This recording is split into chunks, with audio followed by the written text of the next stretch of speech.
ओम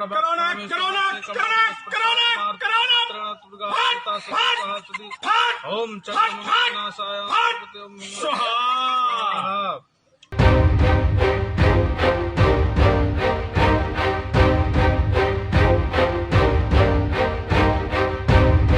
जो हमारे देश ने, हमारे देश के लोगों ने झेला है, जिसको भोगा है, ये किसी आफत विपदा से कम नहीं है। और ये कोई प्राकृतिक आपदा नहीं थी, बल्कि हमारी सरकार के द्वारा बनाई गई आपदा थी। हमारे सरकार के द्वारा किया गया एक नरसंहार था। लोगों को जबरदस्ती मारा गया है, बिना इलाज के मारा गया, बिना ऑक्सीजन के मारा गया। और यहाँ तक की स्थिति ये रही कि लोगों को उनके परिजनों के अंतिम संस्कार तक के लिए जगह नहीं मिली, लकड़ी नहीं मिली, और लोगों ने अपने परिजनों की लाशों को नदियों तक में बहाया।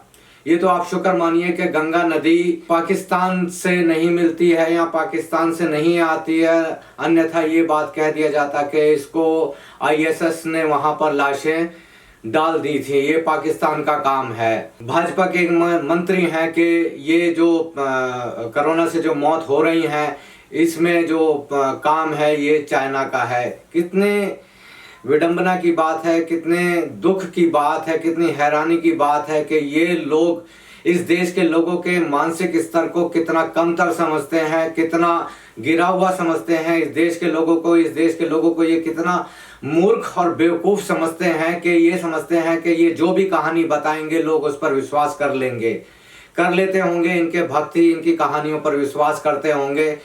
हमारे जैसे लोग या देश में जो सच्चे लोग हैं, जो पढ़े लिखे तर्कशील लोग हैं, वो तो कम से कम इनकी बातों पर विश्वास नहीं करते हैं। दोस्तों, जैसा कि हम जानते हैं, ये कहा जा रहा है कि ये कोरोना की दूसरी लहर है। मैं इसके बारे में आपको एक बात और बता देता हूं कि कोरोना की ये दूसरी लहर तो तब होती कि एक बार वो लहर आकर खत्म हो गई होती, और खत्म होने के बाद में वो दोबारा से फिर आती तो वो कोरोना की दूसरी लहर कहलाती। लेकिन हमारे केस में तो ऐसा हुआ ही नहीं। ये कोरोना की कोई दूसरी लहर नहीं है, ये कोरोना की वही पहली लहर है जो अब प्रचंड रूप से काम कर रही है, और जिसका कारण हमारे देश में हुए चुनाव और कुंभ मेला है। इन दोनों के जरिए हमारे देश में कोरोना को फैलाया गया है। इसकी जिम्मेवार पूरी तरीके से सरकार बनती है। दोस्तों, जैसा कि हम जानते हैं, और ये संभव भी है कि आने वाले समय में जो कोरोना की स्थिति है बहुत ज़्यादा प्रचंड हो जाए, यानी जो अब स्थिति है उससे भी ज़्यादा दुगनी हो जाए। तो क्या ऐसी हालत में हम लोग उस स्थिति को संभालने के लिए तैयार हैं कि जबकि हमारे पास में ना तो डॉक्टर हैं, ना अस्पताल हैं, ना हमारे पास में उपकरण हैं। हमारे यशस्वी माननीय प्रधानमंत्री श्री नरेंद्र मोदी जी ने जो वेंटिलेटर भिजवाए थे वो भी आधे से ज़्यादा काम नहीं कर रहे हैं। उनको चलाने के लिए टेक्नीशियन नहीं है, और उसमें भी हो सकता है कि कुछ लोगों ने, जिन लोगों ने उनको सप्लाई किया हो, उसमें भी घोटाला किया हो। इसके अलावा दोस्तों, मैं आपको एक बात और बता देता हूँ। हमारे देश में लगभग 6 लाख डॉक्टर्स की कमी है और 20 लाख के करीब हमें नर्स चाहिए। तो क्या ऐसी स्थिति में कि जब महीना, 2 महीने या 3 महीने में जब अगर मान लीजिए कोई तीसरी लहर, तथाकथित कोई तीसरी लहर आ जाती है, तो क्या हम वैसी स्थिति में अपने देश को संभाल पाएंगे? क्योंकि हमारे पास में जब हेल्थ कर्मचारी नहीं होंगे, हमारे पास में टेक्नीशियन नहीं होंगे, ऐसे लोग नहीं होंगे जो कम से कम हॉस्पिटल्स में आने वाली इमरजेंसीज को वो संभाल ले, क्योंकि डॉक्टर्स के ऊपर तो हम इतना सारा बोझ नहीं दे पाएंगे और नहीं हो पाएगा। तो कम से कम ऐसे हेल्थ वर्कर्स के जो इमरजेंसीज को संभाल ले, क्या ऐसा हो पाएगा? ऐसा बिल्कुल नहीं हो पाएगा कि जब हमारे देश में अभी 6 लाख डॉक्टर्स की कमी है, 20 लाख नर्सों की कमी है, तो हम कैसे कर लेंगे? लेकिन ऐसी स्थिति में मुझे मध्य प्रदेश के माननीय मुख्यमंत्री श्री शिवराज सिंह चौहान का एक बयान बहुत याद आता है कि उन्होंने कहा था कि वो किस तरीके से अगर झोला छाप जो डॉक्टर हैं और जिनको मतलब थोड़ी सी मेडिकल फील्ड की समझ है, और इसके अलावा कोई ऐसा कोई कोर्स चला करके जिसमें कि लोगों को क्रैश कोर्स चला के लोग इस काबिल हो जाएं कि वो इमरजेंसी को हैंडल कर लें, यानी कि जब तक कि मरीज के पास में डॉक्टर आए तब तक वो उसको ऑक्सीजन लगा लें, इंजेक्शन लगा दे, या उसको कोई मास्क लगा दें, या किसी भी तरह की कोई छोटी मोटी इमरजेंसी वो हैंडल कर लें। तो आप सुनिए, मुझे ये उनका बयान बहुत अच्छा लगा कि अगर ऐसा पॉसिबल है तो हम ऐसा जरूर कर सकते हैं। इसके अलावा हमारे देश में अब तक सिर्फ मात्र पहली बार देश में एक ऐसा कोर्स भी शुरू किया गया है, इसको हम फर्स्ट एड कोर्स कहते हैं, जो कि मध्य प्रदेश की अटल बिहारी हिंदी यूनिवर्सिटी के भोपाल कैंपस में इसको शुरू किया गया। इसको first aid council of India ने शुरू किया है कि जिसमें हमारे देश के इन झोला छाप डॉक्टरों को और हमारे युवाओं को फर्स्ट एड की ट्रेनिंग देकर, अगर ये जल्दी से जल्दी ट्रेनिंग दे दी जाए तो हमारे आने वाले समय में हम ऐसी विपदाओं से, ऐसी इमरजेंसी से बिल्कुल बच सकते हैं। लेकिन बेशर्त यह है कि इस कोर्स पर या इस कार्य पर सरकार ईमानदारी से ध्यान दे दें। तो आइए आप सुन लेते हैं हमारे जो माननीय मध्य प्रदेश के मुख्यमंत्री हैं शिवराज सिंह चौहान, वो बता रहे हैं, आप उन्हीं की जबानी सुन लीजिए। साथ खड़े हैं।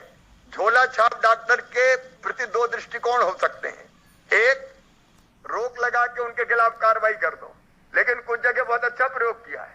झोला छाप डॉक्टर को ट्रेनिंग देके, और वो क्योंकि वो इंजेक्शन लगाना जानते हैं, छोटे मोटे चीज व्यवहारिक ज्ञान के कारण जानते हैं, तो दूसरा तरीका ये हो सकता है कि उनको हम ट्रेंड करें।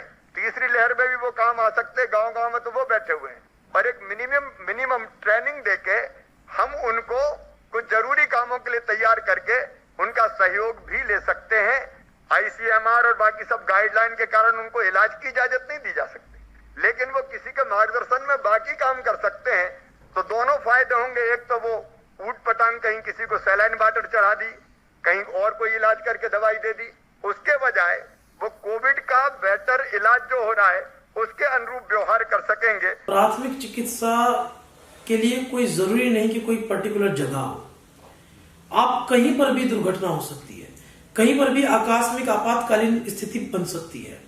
कई बार ऐसा होता है कि आप घर में बैठे हैं और बैठे बैठे बीपी बढ़ जाता है, तो वहां पर भी फर्स्ट एड की जरूरत है। तो इसके लिए कोई जरूरी नहीं कि स्पेसिफिक कोई जगह होगी। जहां जहां व्यक्ति विशेष है, जहां पर जीवधारी है, वहां पर प्राथमिक उपचार की जरूरत है। तो जहां जहां पर लोग रहते हैं वहां पर फर्स्ट एड होता है। और इस कोर्स के लिए जरूरी नहीं कि कोई मेल करे, फीमेल भी कर सकती है, और घर में रहने वाली गृहिणियां भी कर सकती है, क्योंकि ये कोर्स सभी के लिए बहुत जरूरी है।